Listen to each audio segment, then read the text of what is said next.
The Shep Naz Podcast begins now. Welcome to the Shep Naz Podcast. I'm Joe, and I'm your host today, and we have with us Pastor Rob, which it's been a while since we've kind of done the normal, Shep Naz Podcast thing with you and me. Yeah, like 2 months practically. Well, I mean, last week we had you in with JK, but he was the focus of attention then. He was the man. He did a great job for us for Revival. And it was a great revival. Just a reminder to everyone, if you go to shepnaz.org/media, or if you go to the Now page, you can go to the message archive and you can find all of the messages from Revival. Yeah. And most recently, you also this past, about 2 weeks ago, 2 Sundays ago, would be also your sabbatical one that you could take a look at. And talked about all my adventures. So maybe we'll get a little bit into that, and kind of as you're coming back into kind of day to day here at the church and all the stuff that has been going on and is still yet to happen. Yeah. How you doing? Good. It's kind of funny. This is my second whole week back. So the first week back was with, I guess maybe starting I don't know. It's been a while. Yes. But coming back and having Revival was not a part of the planning. It just happened that we had scheduled Revival a long time ago before even sabbatical. But having the week to be in Revival with Dr. J.K. Ward here was great because that allowed me to kind of get back into the saddle with all the other things that were going on, and not because putting a message together and all that other stuff would have been a lot. So the first couple of days was like, just drinking from a fire hose, catching up on all the things that were going on and that have happened and things that are kind of pending, decisions or whatever. And that's all, we're pretty much all under back to everything's moving again. Not that anything stopped, but things at least I was involved in are going again. And back to, had the sabbatical report last week and preaching again soon. So looking forward to that. Can't wait. I've missed it. It's been good. Well, and we'll get into the new message series here in a little bit, but some things around here have changed while you were gone. You noticed the new playground? Yeah, we had been waiting a long time for that, and it was funny. When it came, it was supposed to it was delivered in a semi trailer with walls, and it was packaged on crates that were like 15, 20 feet long, and all the way back in a 45-foot long semi. So there was no way to get it with a forklift, and so it was I'm sure we broke some OSHA rules of pulling those things out with straps and setting it, part halfway out, part on the trailer, part on the pallet, and going around. So it had been sitting out there for a while. And so while I was gone, the crew came and put it together, and it's been great. They actually had one piece left to put on, and they actually put that on this week. So it's like officially done. So if you have seen it and haven't seen it, for a couple of days, there's a whole nother section to it that's been added. But it's been great. The kids at the school love it. The community loves it. There's people there every day, every evening, with their families and their kids playing. And so that was really cool. That was one of the things that we wanted to be able to do, was to provide a place for people in the community to come and hang out in a good, safe environment with some cool stuff. Yeah, that's really what we hope for. And I can tell you weren't able to be here for the Pumpkin Smash and Bash because you were still gone at that point. Yeah. But leading up to the event, they were telling us, look, we had to set it in concrete and had to do all the mulch and everything. And it was probably leading right up to the day before. And they're like, they're not going to be able to get on the playground. That's going to be a problem. And, in hindsight, the Lord truly blessed that we were able to get on it for the Pumpkin Smash and Bash, because that was kind of like the unofficial grand opening. Yeah. And there was hundreds of kids on it all at the same time. I heard it got to work out. And if you're seeing it from the parking lot, It's great to see it from there, but you really just need to take the time to walk down to it. It's a whole different feel once you're actually down there with it, and take the kids down, or just or the husband and wife. Just take it's there's actually parts that are big enough for adults to go through. I've been through it with the grandchildren several times already. So but that's not the only thing going on as we're kind of starting into this season of the school expansion and everything else. You want to kind of give us an update so on with that? the school expansion, there's a lot of things happening, although you can't necessarily see it. It's kind of like, when all the building, there's a lot that goes into building that you can't ever see. And then there's like a day or two where like everything happens and it seems like it's really slow again, but there's a lot happening behind the scenes. And so all kinds of stuff going on with the permitting process and zoning boards and the architects meeting with designs and picking colors and all that kind of stuff. Mike has done that. So that's all coming together, and McKnight's doing a fantastic job with that.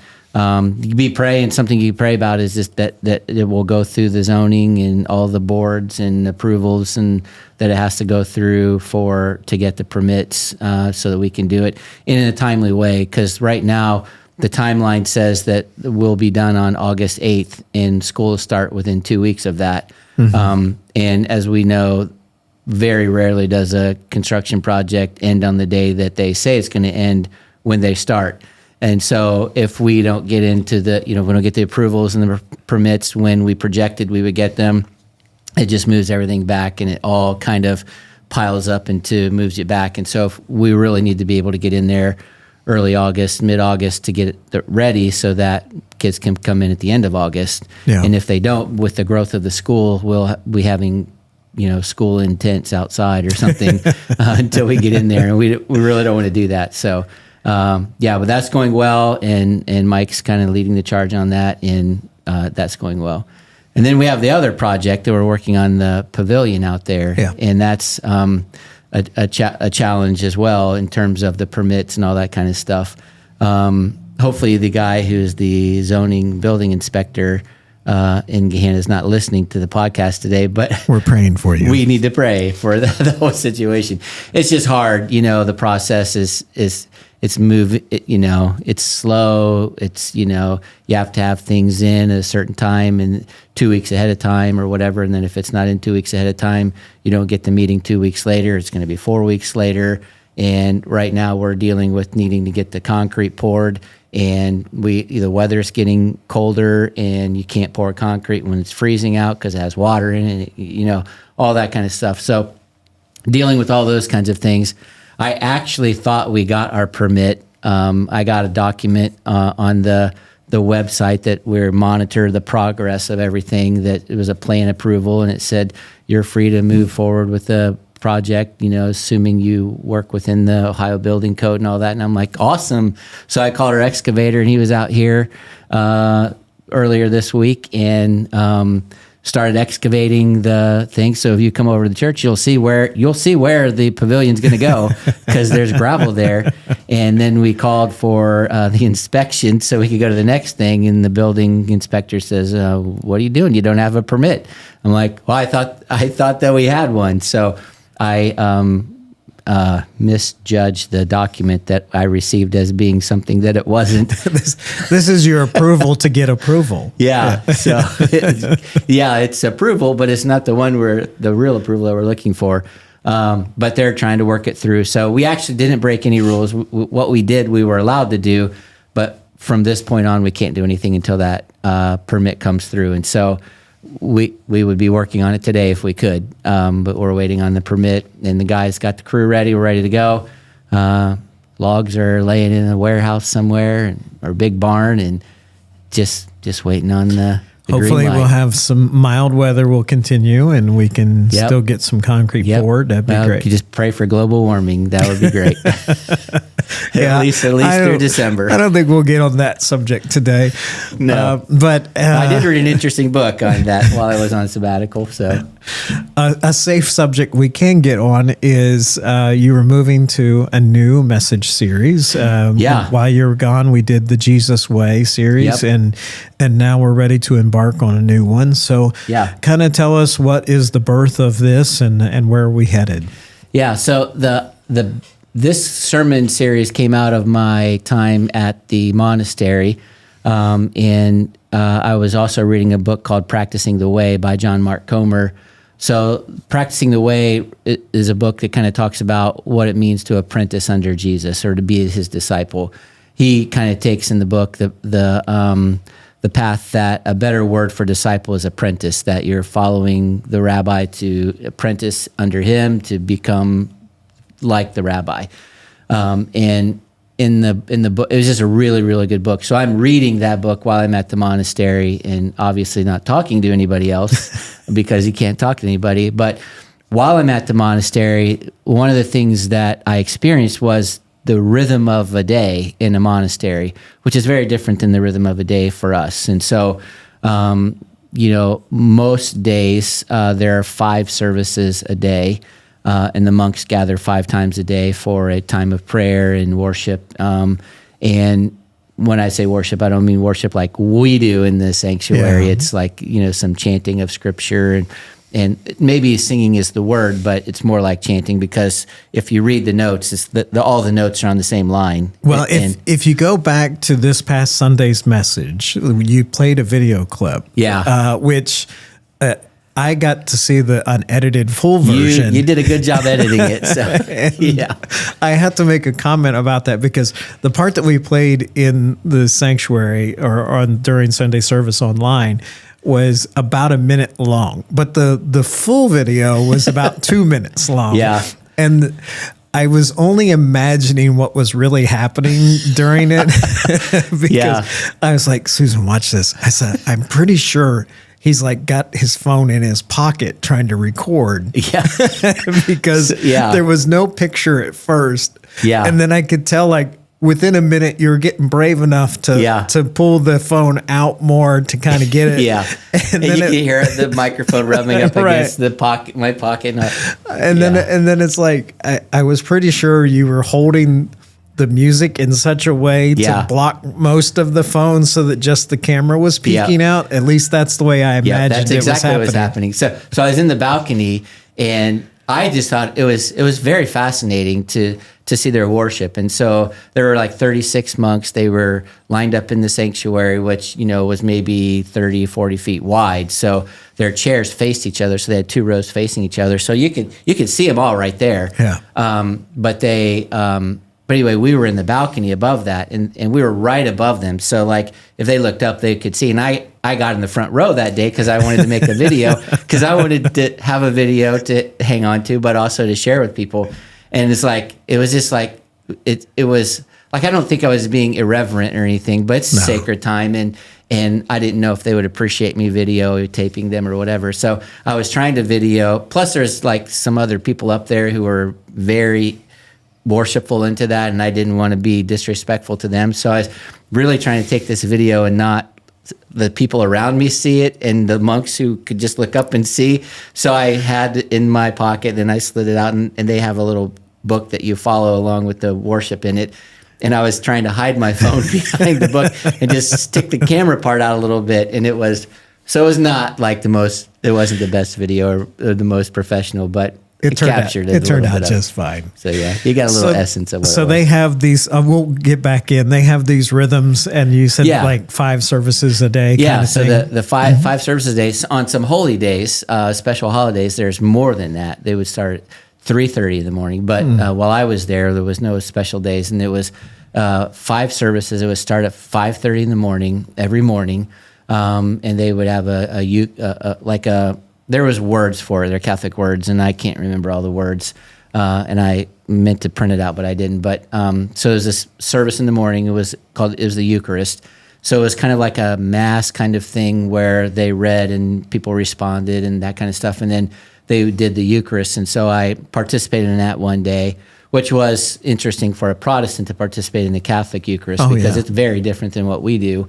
And they use real wine and all that kind of stuff, which I was not expecting when I took the drink. But and they all drink out of the same cup, so that was interesting. But then after that service, people would go to breakfast, and then shortly after that, you'd have another service, and then you'd have some time to work, and then there would be something right before lunch. Then you would go to lunch, then you'd have another period of time, and then something right before dinner, and then you'd have dinner, and then shortly after dinner, you would have another service. So there was these 5 services. They were all, none of them were long, but about a half hour long or whatever. The Eucharist was actually longer because of the ceremonial, the sacramental things that they did. But so those 5 services. And so, there was just that rhythm that you got into. And when I first got there, it was kind of like a grind on me. It was like, I just start doing something or whatever, and you have to stop and go to the service. And when you're on the monastery, the bells ring, signaling it's time for the service. And the monks would come, shuffling, some of them shuffling in, some of them walking in or whatever, and people would gather. But as I was there, the longer that I was there, you just kind of fall into the rhythm of it. What you end up doing is, like in our world, we live our lives and we work God into it. What I felt like happened there was God was the life, and you work the rest of your life around that. Yeah. And it was interesting because at first it was kind of like, I got stuff to do. I gotta go to this service, and it was like annoying. But then after you get there and you're like, I don't really have other things to do. What I do have to do and what's important to me is my relationship with God, and this is how I can connect with God in these services. And so the shift starts taking place, that I'm working my life into my relationship with God rather than working God into my life. And I found that fascinating. It was a fascinating discovery for me to be able to figure that out.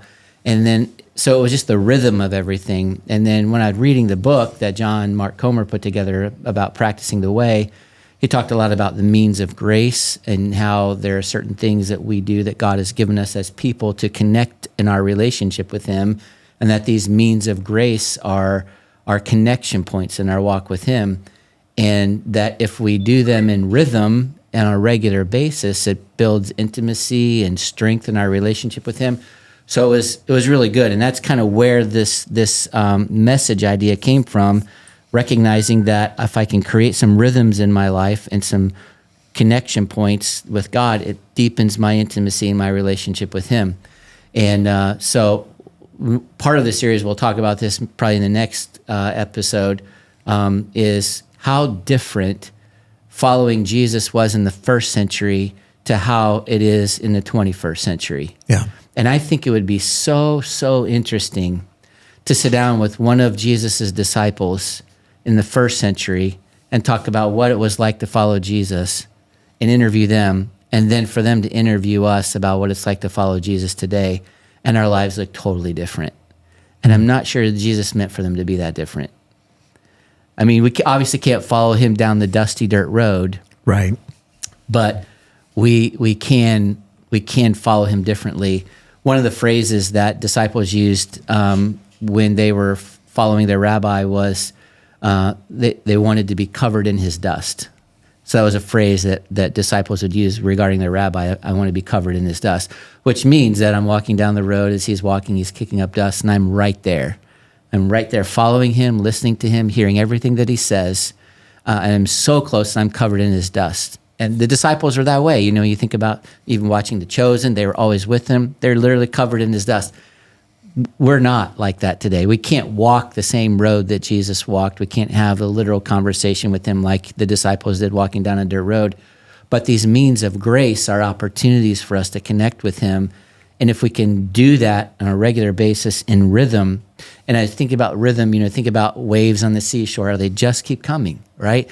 Or how a river or a waterfall that just keeps coming in rhythm consistently, and it shapes and molds rocks and changes things, that the rhythm of connecting with God on a regular basis can literally shape our life and help us to become more like Jesus, more like our rabbi, which is the goal of a disciple, to be like their rabbi. Right. Jesus even said when a disciple is fully trained, he'll be like his teacher or be like his rabbi. So that's the goal of discipleship, is to be like Jesus.